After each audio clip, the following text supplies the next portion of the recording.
생각보다 더 거짓 같은 일들이 벌어지고 있습니다. 그래서 준비한 특종! 이거 실화임? 거짓 같은 진실 19가 되겠습니다. 이거 실화임 거짓 같은 진실 19, 17위 공개해주세요. 김하영. 김.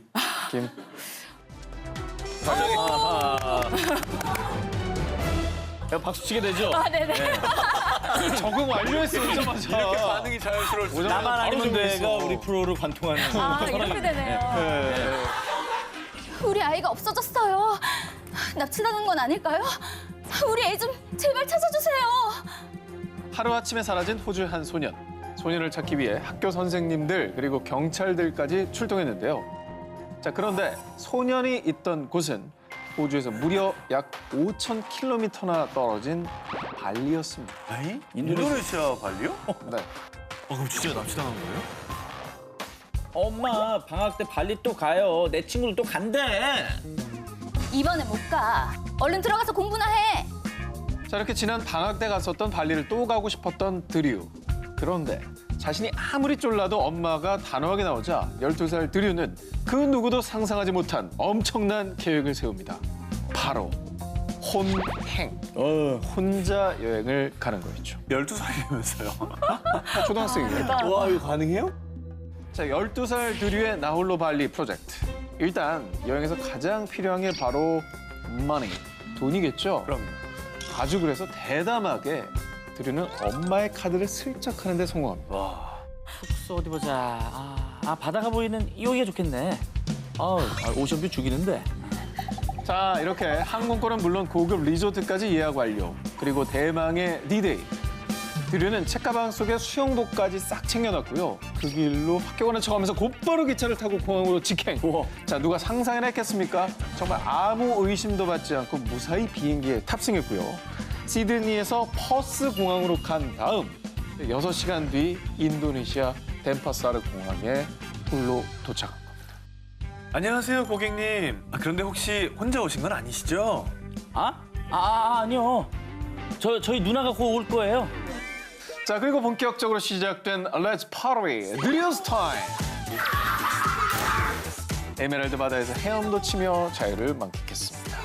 한편 드류의 집은 한바탕 난리 중이었습니다. 난리 났겠죠. 자, 드류가 학교에 오지 않았다는 연락을 받고 엄마 엠마는 곧바로 경찰에 실종 신고를 했는데요. 그런데 저 아드님이 지금 발리에 있는데요? 어떻게 알았어요? 자, 아니, 뭐 어떻게- 카드 사용 문자 이런 거 날라온 거 아니에요? 바로 인증샷 때문이었습니다. SNS. 주변 친구들에게 자랑하기 위해서 드류가 SNS에 샵 발리 혼영, 샵 인생 뭐 있나 발리 여행 중인 사진과 동영상을 인터넷에 올려버린 겁니다. 진짜 내 아들이 저렇게 몰래 해외여행 갔으면 정말 네. 너무 진짜 황당했을 것 같아. 황당하죠. 황당하면서도 좀 비특하지 않을까? 비특이요? 혼자 와, 이 대단한데. 다음에 꼭 저런 애 나와서 당해주세요. 다음에 뉴욕 가면 갔다 와. 아빠 편하게 좀 갔다 와라. A lot of trouble next time. Wish you all the best. 이거 실화임 거짓 같은 진실 19, 16위 공개합니다. 40년 동안 품은 암 덩어리의 정체는? 암 선고를 받고 수술대에 오른 한 남자. 그런데 정말 말도 안 되는 일을 겪게 됩니다. 거짓말 말도 안 돼. 이런 환자는 처음이야. 자, 과연 전무후무한 이 암 덩어리의 정체는? 2014년 영국. 40대인 A씨는 1년 전부터 원인 모를 잦은 기침과 통증으로 병원을 찾았습니다. 기침할 때마다 폐 쪽이 너무 아파요. 훅훅도 쑤시고요. 진료에 들어간 의사 모하메드 무나바는 상태를 듣고 곧바로 검사를 진행했는데요. 그런데 엑스레이 정밀 검사 결과 오른쪽 폐 아래쪽에서 큰 덩어리 하나를 발견했습니다. 저 정도 크기면은 되게 암 중기 아니에요? 되게 큰데. 의사 무나바는 환자의 상태를 보고 폐암 혹은 기관지 암이라고 판단했고요. 게다가 박테리아 감염까지 더해져서 무척 위험한 상황이라고 판단했습니다. 목숨까지 위험할 수 있어요. 당장 수술해야 됩니다. 자, 그리고 수술을 앞두고 황급히 기관지 내시경을 통해 조직 검사를 진행했는데요. 그런데 검사에서 밝혀진 종양의 충격적인 정체. 뭐야? 암덩어리라고 생각했었던 덩어리의 정체는 바로 장난감. 뭐야? 저걸 왜 먹어? 뭐? 저거였어요? 뭐 어머, 이제- 저 도로공사 표지판처럼 생긴 저거? 아니 저게 왜 폐에 들어가 있어요? 자, 대략 1cm 크기의 원뿔형 도루 표지 장난감이었습니다. 어이없다. 장난감이 왜 저기 들어가 있어요? 그렇죠. 네. 폐에 장난감이 들어간 이유. 사실 어릴 때 본인이 장난감을 삼키던 버릇이 있었다고 합니다. 그래서 7살 생일에 선물 받은 장난감을 가지고 놀다가 자기도 모르게 삼켜버려 그게 기도로 넘어갔었던 겁니다. 의사들도요. 이 정도 크기의 플라스틱 조각이 40년 동안이나 폐에 있을 수 있는 건 절대로 불가능하다고 했습니다. 식도로 들어간 게 아니라 기도로 들어갔다고요? 그러니까 막혀서 사실 숨이 막혀서 죽을 수도 있을 뻔한 그런 위험한 상황이었던 거죠. 자, 아무튼 결국 A 씨는 폐에서 장난감을 꺼내고 다행히 건강을 되찾았는데요. A 씨는 이런 말을 남겼다고 합니다. 좋게 생각하면 이번 일로 어릴 때 잃어버린 장난감을 다시 찾게 됐다는 겁니다. 그게 40년 만에 고가를 봤을 때 얼마나 눈물 났을까.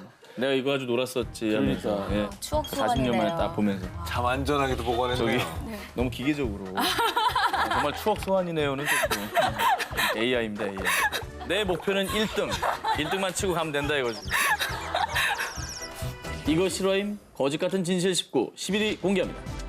대통령보다 더 높은 공무원이 있다? 대한민국에 단 한 명밖에 없는 공무원이 있습니다. 대통령은 임기가 있지만 이 공무원은요. 자신이 원하는 한은 교체되지 않고 계속할 수 있습니다. 뭔가 궁금하다. 힌트 보여드릴까요? 이 영상 보시죠. 두 사람 다 헌법 가치에 대한 신념이 훌륭하고 헌재 소수자에 소장? 대해서 관심이 많아서 국민 기대가 많을 거라고 축하를 건넸습니다. 국기 이렇게 개양해 주시는 분이. 아, 땡! 국기! 땡! 아, 표창장, 표창장, 저기 있어, 표창장. 있어, 있어. 필경사. 정답입니다! 필경사가 뭐야?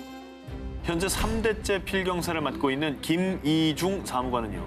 현재 공직에 있는 유일무이한 필경사입니다. 대통령 문재인이 새겨진 임명장에 소속 부처, 직책명, 이름 등을 정성 들여서 한자 한자 쓰는데요. 이렇게 매일 30장, 매년 7,000명의 임명장을 붓글씨로 직접 작성한다고 합니다. 참고로 이 임명장에 글귀를 쓰고 국세까지 찍히면 그때서야 5급 공무원부터 국무총리까지 나라를 위해 일할 또 한 명의 공무원이 임명되는 겁니다. 이야, 정말 무게감이 장난 아니네요. 엄청난 거죠. 근데 이제 프린터로 뽑으면 더 효율적이지 않을까 싶기도 한데. 그렇게 생각들을 많이 하실 거라고 생각합니다. 네. 하지만 국가를 위해 일하는 사람들에게 긍지와 명예를 심어주기 위해서 정성 들여서 직접 손으로 쓴 임명장을 전달하는 거라고 합니다. 아니 의미가 다르죠. 정말로 대통령보다 희소한 이 직책은요. 이전의 필경사가 은퇴를 해야 다음 사람이 물려받을 수가 있습니다. 오늘도 나라를 위해 일할 공직자의 새로운 임명장을 위해서 붓을 든 김이중 사무관. 최고의 순간을 함께하는 만큼 늘 정성을 다하고 있습니다.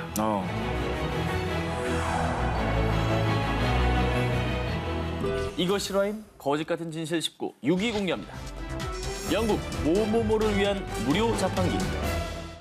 영국 하면 숨만 쉬어도 돈이 나간다는 그야말로 살인 물가의 나라인 거 다들 아시죠? 그런데 말입니다. 영국 노팅엄에 설치된 이 자판기는요. 생수, 과일, 과자, 샌드위치 등의 먹거리는 물론이요. 양말과 칫솔, 핫팩, 심지어 책까지 구비되어 있습니다. 그리고 원하는 물품이 있을 때 언제든 하루에 무려 3가지를 무료로 얻을 수 있다는 겁니다. 야, 이게 뭐죠? 이걸 왜 무료로 줘요? 이 자판기를 사용할 수 있는 사람은 바로 노숙자. 약간 그럼 사회산업의 일환인가요? 세계 최초의 노숙자 전용 자판기가 영국에 등장한 이유. 29살의 청년 후자이파 칼리드의 아이디어로 시작됐습니다. 그는 매일 기차로 장거리 통학을 했습니다. 그런데 그때마다 기차역에서 늘 노숙자들을 만난 것이죠. 참고로 영국 정부의 조사에 따르면 노숙자 수가 7년 연속으로 증가하면서 영국 내 노숙자 문제는 매우 극심한 상황인데요. 그래서 노숙자들에게 언제든 도움을 줄 수 있는 방법이 없을까 고민하다가 생각해낸 것이 바로 24시간 이용 가능한 자판기였던 겁니다. 진짜 멋있네. 그 뒤 곧바로 액션 헝거라는 자선단체를 설립. 자판기 회사와 지역의 식료품 회사의 기부를 받아서 전 세계 최초로 영국 노팅엄 비 쇼핑몰 앞에 노숙자 자판기를 설치했다고 합니다. 이제 사람이 없고 자판기가 있으니까 그렇죠. 당당하게 눌러서 내가 원하는 걸 가져갈 수 있는 아이디어가 진짜 좋은 것 같아요. 다른 곳에서도 이런 얘기가 많이 들렸으면 좋겠네요.